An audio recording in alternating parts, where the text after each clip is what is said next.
علامات کبریٰ کا ذکر، بڑی علامتیں جو کہ بالکل خرق عادت کے انداز میں ہوگی، جن کا معاملہ جو ہے وہ آپ کے ناپ تول میں نہیں آ سکتا، آپ کی کیمسٹری فزکس اس کا جو ہے وہ نہیں کر سکتی، ادراک ہوگا یہ قیامت کی۔ ان میں نمبر ایک کیا ہے؟ ایک بہت بڑا دھواں آئے گا، پوری دنیا کو لپیٹے گا۔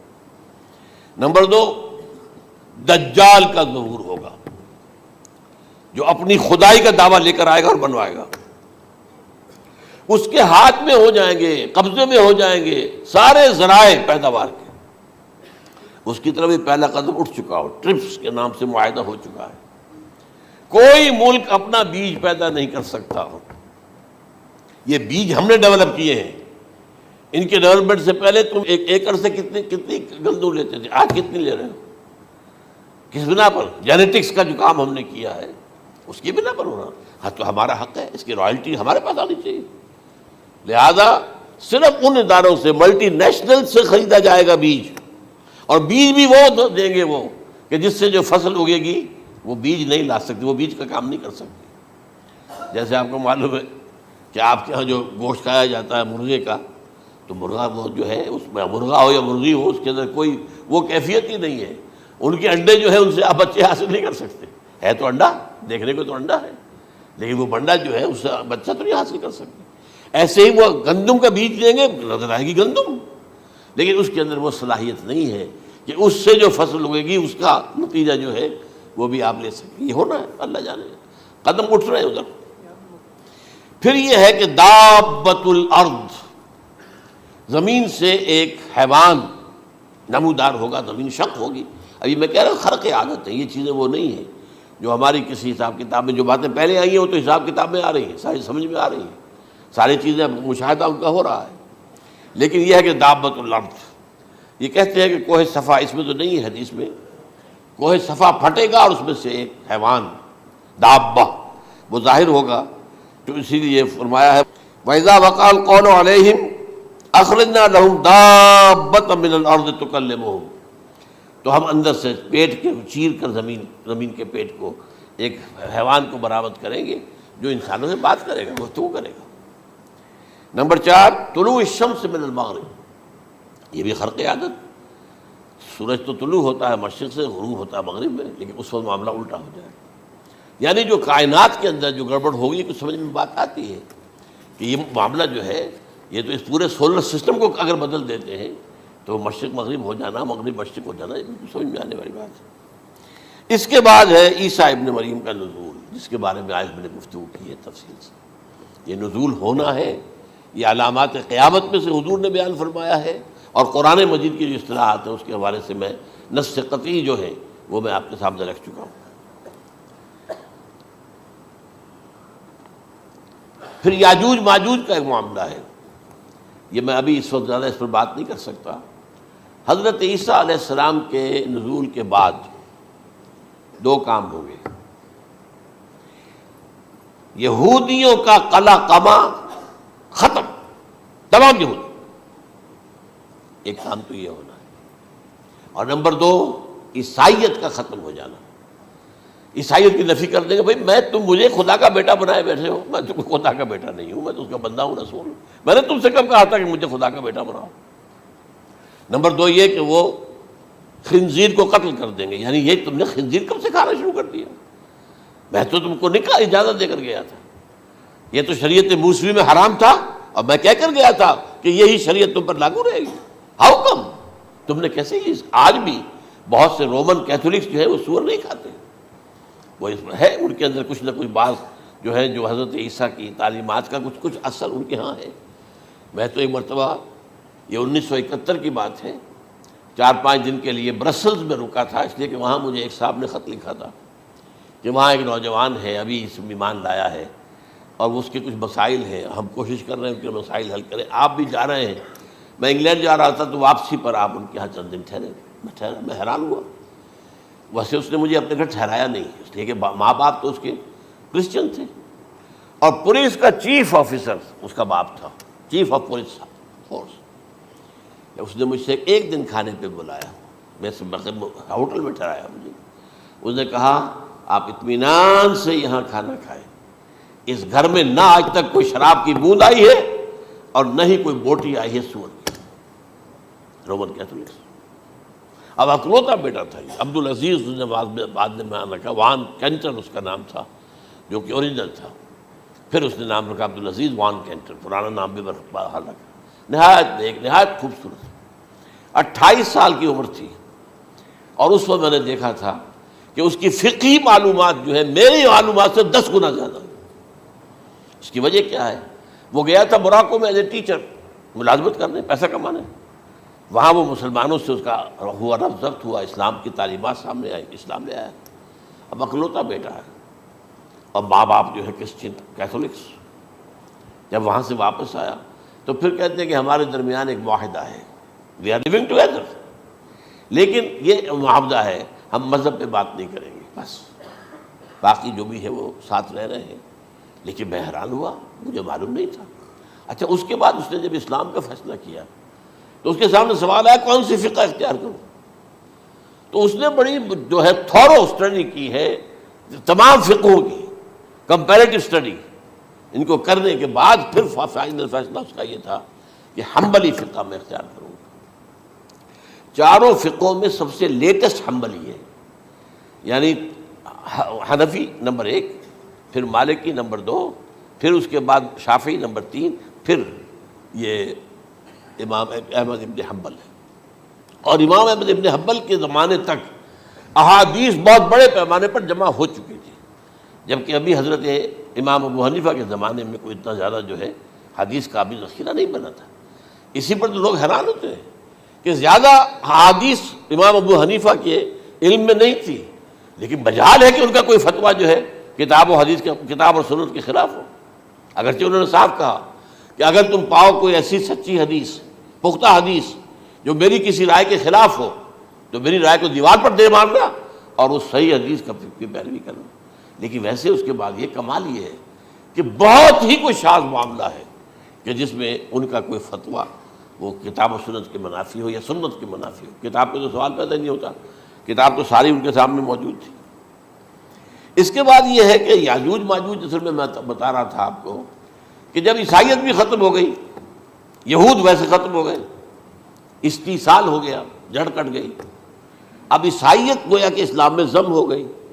عیسائیت مذہب ختم، یہودی خود ختم. اب یہ طاقت کتنی ہو جائے گی؟ تقریباً 2/3 دنیا آ گئی. تمام اب عیسائی 2 ارب کے قریب ہے، 1 ارب 90 کروڑ ہو گئے، یا مسلمان بھی 1 کروڑ 50-60 لاکھ ہیں. دونوں کو جوڑ لیجیے کتنے ہو گئے؟ 6 ارب کل آبادی ہے. لیکن اس کے بعد آتا ہے یاجوج ماجوج کا خروج. یہ یاجوج ماجوج میرے نزدیک چائنا اور رشیا ہے. ان کی مجموعی طاقت اتنی ہوگی اور یہ اس طرح آئیں گے ہر اونچائی پر سے اترتے ہوئے، پھسلتے ہوئے. جیسے 1962 میں جب وار ہوئی تھی بٹوین چائنا اینڈ انڈیا 1962 میں، تو وہ اس وقت کا نقشہ مجھے آج بھی اخبارات میں پڑھتا تھا تو یاد، waves after waves of Chinese soldiers were coming down the slopes of Himalayas. یہ تو وہ ہے نا جن کی تعداد کا کوئی حساب نہیں ہے. اور رشیا اور یہ مل کر جو ہے، میرا اندازہ یہ ہے کہ جب پہلے ملحمۃ العظمیٰ ہوگی وہ عیسائیوں اور مسلمانوں کے درمیان، اس وقت یہ دونوں پاورز نیوٹرل رہیں گی. لیکن غالباً یہ بات طے کر لیں گی کہ ویپنز آف ورلڈ جو ہے ماس ڈسٹرکشن، یہ استعمال مت کرنا. اگر یہ ویپنز آف ماس ڈسٹرکشن استعمال کرو گے تو ہم میدان میں آ جائیں گے. اس میں وہ جنگ جب ہو چکے گی، پھر حضرت عیسیٰ کو فتح حاصل ہو جائے گی، اور پھر یہ کہ یہودیت ختم ہو جائے گی، عیسائیت بطور مذہب ختم ہو کر اسلام میں ضم ہو جائے گا. پھر وہ 40 برس کا عہد حکومت ہے حضرت عیسیٰ علیہ السلام. لیکن جب یہ فتح ہو جائے گی ان پر، اب یاجوج ماجوج آئیں گے اور اتنی تعداد میں آئیں گے کہ بحیرہ طبریہ جو ہے اس کا سارا پانی پی جائیں گے. یہ تو اگر آپ کو کبھی اندازہ ہو یا کوئی آپ جانیں ان لوگوں کو جو ان چینیوں سے واقف ہیں، وہ کہتے ہیں زمین پر ہلتی ہوئی کوئی چیزوں سے وہ چھوڑ کے کھا جائیں گے. جہاں وہ جاتے ہیں ایز اے لیبرر، وہاں کے جو سارے کتے ہیں ختم، ساری بلیاں ختم، ہر شے، وہ جو سانپ کھاتے ہیں، ہر چیز کھاتے ہیں. اور یہ تمام ایسٹرن کنٹریز کے اندر ہوتا ہے. بڑی ڈیلیشیس ڈشز ہیں یہ، سانپ وغیرہ وغیرہ. اور یہ جس طرح کھا جائے، پانی پیا ایک قطرہ نہیں رہے گا اس پر. تو پھر جو ہے اللہ تعالیٰ اس وقت جو ہے اس میں ایک ایسی بیماری پیدا کرے گا کہ یہ سب مر جائے. یہ معجزے سے ہوگا. یعنی ان کے اوپر فتح جو ہے وہ عام لڑائی کے ذریعے سے نہیں ہوگی، بلکہ اس کے اوپر فتح جو ہوگی وہ اللہ تعالیٰ سے بوجھ. ایک بیماری پیدا ہوگی، سب مر جائے گا.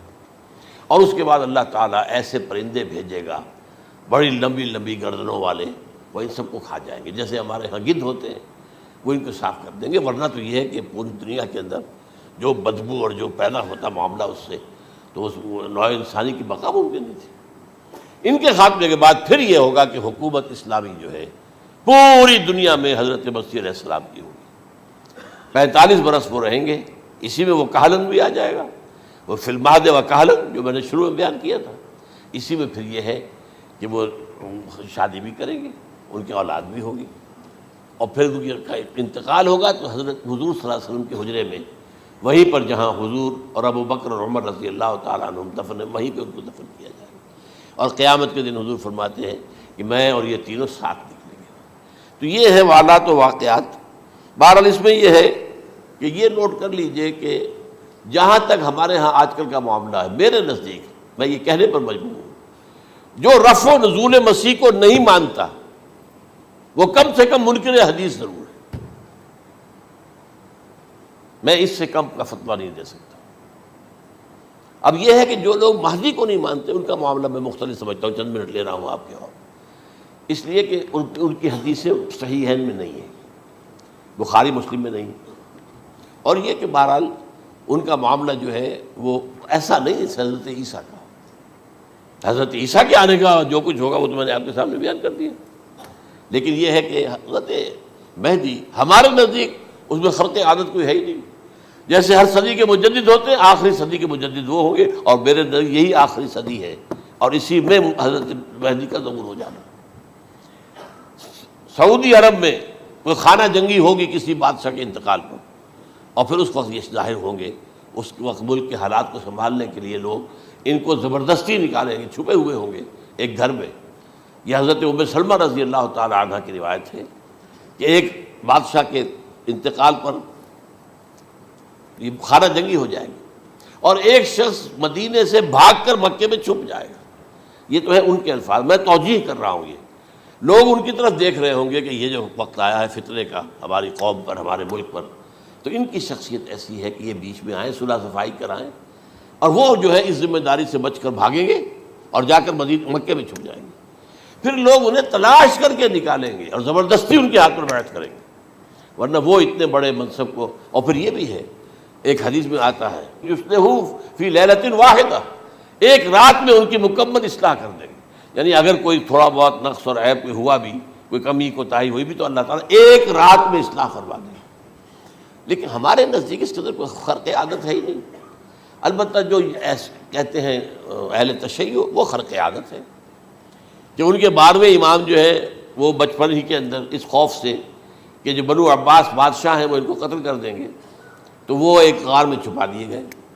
اب وہ 1200 برس سے اس غار کے اندر چھپے ہوئے، اور اس کے بعد وہ ظاہر ہوگی، وہ امام مہدی ہوں گے. اس میں خرق عادت ہے. لیکن میں یہ کہتا ہوں کہ محض خرق عادت کی بنیاد پر ہم اس کی نفی نہیں کریں گے. کیوں؟ کیا ہم یہ نہیں مانتے کہ اصحاب کہف 300 برس تک سوئے رہے؟ یہ کیا عام بات ہے؟ حضرت عزیر علیہ السلام اللہ نے انہیں موت دی، موت، اور 100 برس کے بعد زندہ کر کے اٹھا لیا. تو خرق عادت حضرت عیسیٰ کو ہم اتنا بڑا خرق عادت مانتے ہیں کہ اٹھا کر آسمان پر، تیسرے آسمان کے اوپر ہیں، موجود ہیں، اب بھی ہیں. شب معراج میں تیسرے آسمان پر حضور کی ملاقات ان سے ہوئی. تو یہ خرق عادت کی بنیاد پر نفی نہیں ہم کرتے. ہو سکتا ہے، لیکن یہ کہ اس کے لیے ہمارے پاس کوئی دلیل نہیں، کوئی احادیث نہیں، کچھ نہیں، اس لیے ہم اس کو نہیں مانتے. البتہ خود وجود جو ہے حضرت مہدی کا وہ کوئی عجیب بات نہیں ہے. وہ تو جیسے پہلے بھی آئے ہیں ہمارے مجددین، ایسے مجدد ہوں گے اور دین کو تازہ کر دیں گے. ایک صحیح اسلامی ریاست جو ہے وہ عرب میں قائم ہو جائے گی دوبارہ. حضور نے فرمایا وہ عدل اور انصاف سے عرب کو اسی طرح بھر دے گا جیسے کہ وہ اس سے پہلے ظلم اور جور اور زیادتیوں کے اوپر سے بھری ہوئی ہوگی. تو یہ کام ہوگا، یہ تو مجدد کا کام ہوتا ہی ہے.